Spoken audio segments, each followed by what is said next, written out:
Baik, assalamualaikum warahmatullahi wabarakatuh. Ini yang kelima kalinya karena harus mereview kelompok 5 gitu ya. Ini kelompoknya Anang. Kelompoknya Anang pada akhirnya membuat roti bakar gitu ya. Oke, overview sedikit untuk kelompoknya Anang. Balik lagi, latar belakang dan gambaran umum. Latar belakang harus menyampaikan dua hal yang paling penting. Hal yang pertama dibagi menjadi dua, jelaskan apakah ini menjadi hasil riset ataukah ini menjadi inisiasi. Yang kedua, value atau yang bisa disampaikan dengan komoditas ini menjadi potensi atau model kewirausahaan yang kamu sampaikan di ide bisnis kalian. Itu yang paling penting. Oke, di gambaran umum rencana usaha ya pastikan perihal potensi pangsa pasar, udah gitu analisis kelebihan dari produk kamu, sumber dayamu seperti apa, ya. Lalu yang kedua adalah secara singkat menulis kelayakan usaha minimal 1 tahun ke depan. Itu gambaran umumnya. Oke, saya akan share dari kelompoknya si Anang, Alvinda, dan Lisa, yaitu membuat roti bakar puff crunchy. Oke, roti bakar puff crunchy ini masih belum punya merek ya, bikin merek dulu. Mereknya apa? Misalkan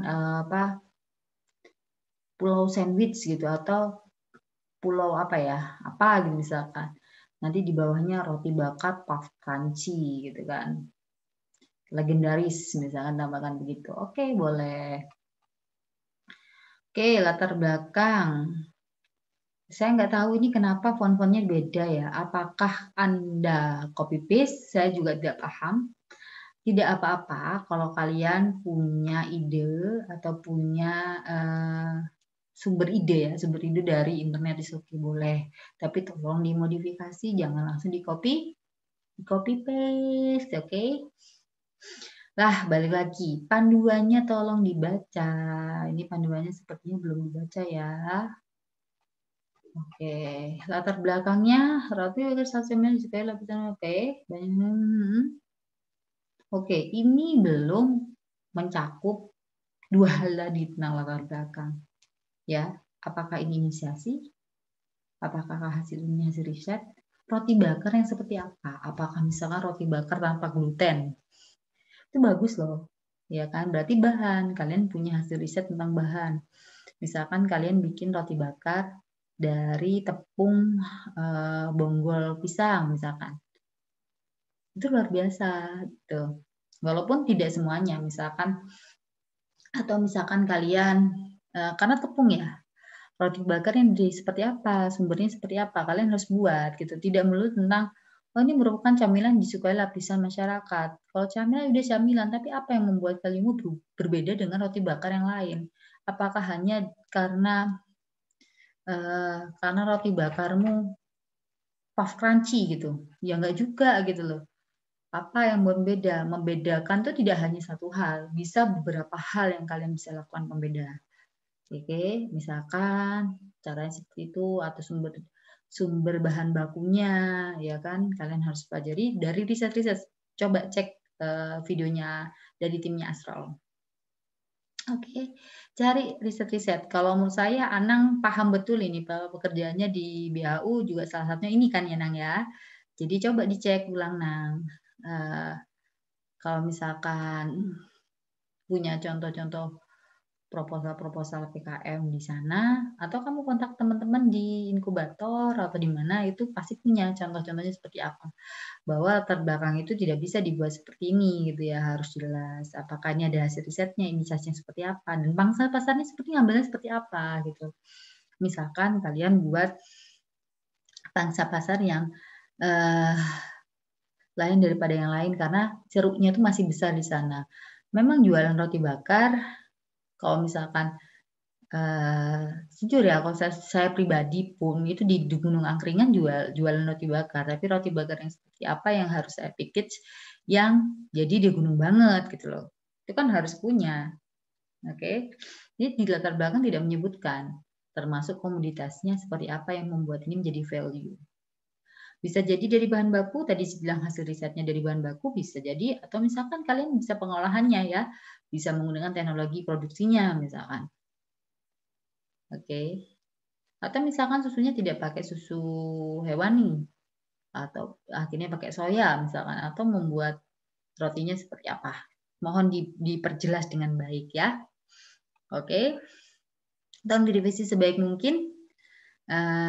Harapan saya dibaca lagi panduannya, masih banyak yang panduannya mungkin tidak sesuai ya. Oke, gambaran umumnya juga gitu nih. Saya nggak tahu nih copy paste atau apa belum dirapikan, saya nggak paham ya, atau pura-pura saya tidak paham, mohon. Mohon dari kelompoknya Anang diperbaiki nih, ya kan. Eh, masa mengumpulkannya begini gitu loh ya. Oke, baik. Nah, di gambaran umum, gambaran umum pastikan 2 hal, jangan lupa pangsa pasar. Oke, peluang pasar atau pangsa pasarnya kamu udah masukin, betul. Lalu yang kedua adalah kondisi umum dari lingkungan, potensi sumber daya. Potensi sumber dayamu di mana? Oke, ini strateginya juga belum jelas ya, apa gitu. WhatsApp, Twitter apanya, diapain? WhatsApp, Twitter, pet, email itu apa? Pet sekarang udah nggak ada ya kan? BBM juga udah nggak ada. Coba deh pastikan deh apa sih ini sebenarnya. Tenang ya. Peluang pasarnya gimana peluang pasarnya ini? Kamu masyarakat yang mana gitu loh. Masyarakat yang mana? Apakah Blimbing? Apakah daerah Sengkaling? Kan harus jelas di sini. Malangnya seperti apa? Nggak usah terlalu lebar pasarnya. Oke, diperjelas seperti contohnya siapa ya tadi ya, yang jelas nih marketnya siapa aja. Strategi pemasaran boleh. Nah, ini tolong diperbaiki lagi ya promosinya seperti apa, kampanyenya seperti apa, ya. Lalu ini saya sudah oke nih, secara singkat kelayakan usaha oke, anggaran seperti apa, rekapitulasinya seperti apa, oke. Nah, ini saya setuju nih, ini bagus banget nih nulisnya ya kan, ini detail tapi saran saya begini Mas Anang dan teman-teman, lah ini dijelaskan aja di rekapitulasi anggaran. Rekapitulasi anggaran. Lah komponen penjelasan komponen ini bisa ditaruh di bab setelahnya ya, di bab setelahnya. Ada bab 4 tentang biaya dan jadwal. Itu di bab 4. Babnya mana? Bab 3. Oke, biaya dan jadwal ini dia. Setelah ini udah ditulis nih. Nah, berarti nggak usah ditulis ulang. Lah, di gambaran umum itu, kamu perjelas perihal kelayakan bisnismu. BEP-nya gimana, IRR-nya gimana, NPV-nya gimana, secara singkat aja, gitu ya. Lah, termasuk gimana analisis kelayakan yang lainnya, analisis kelayakan bisnis gimana, kelayakan kompetitor. Oke, lupa Ibu ya, untuk menganalisis kompetitor juga di gambaran umum. Oke, yang lainnya tolong disimak juga. Kalian harus menganalisis kompetitor juga. Di mana posisimu? Posisimu di antara kompetitor itu di mana gitu ya. Gitu ya. Oke, insya Allah sangat gamblang. Ibu kasih revisi. Jangan ya semoga ini menjadi masukan. Jadi jangan berpikir negatif bahwa ini menjadi positif masing-masing. Harapan Ibu dari sini nanti bisa ke depannya kalian bisa mengajukan program-program PKM atau hibah yang lainnya gitu loh. Kalau Ibu punya prinsip begini, prinsipku adalah silakan menjadi pegawai, kalian minimal punya gaji tetap, tapi apa salahnya ketika kalian bisa menciptakan uang sendiri dari usaha kalian? Lah kok ya kan? Kalau misalkan punya double job antara pegawai yang punya gaji tetap dan pengusaha yang kamu menciptakan uangmu sendiri, double rezeki nih bro, ya enggak? Lah itu dia. Jadi kalian yang sudah bekerja, jangan menutup kemungkinan untuk tetap usaha, gitu loh. Karena apa? Ya itu tadi saya bilang, rezeki paling besar itu dari perniagaan. Salah satunya adalah usaha perdagangan.